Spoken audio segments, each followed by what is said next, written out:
You ask Tiger to calculate.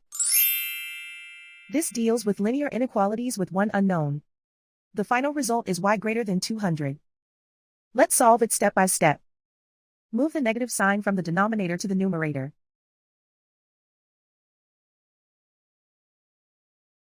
Isolate the y. Multiply both sides by 10.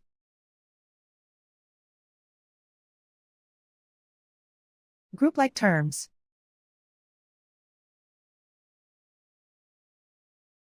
Multiply the coefficients.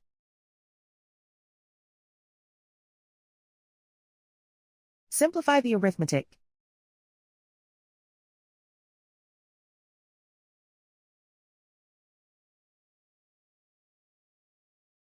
Convert the y into a positive number. Multiply both sides by -1. Whenever you multiply or divide by a negative, reverse the inequality sign.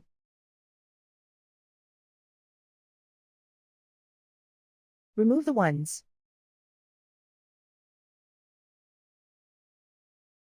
Simplify the arithmetic.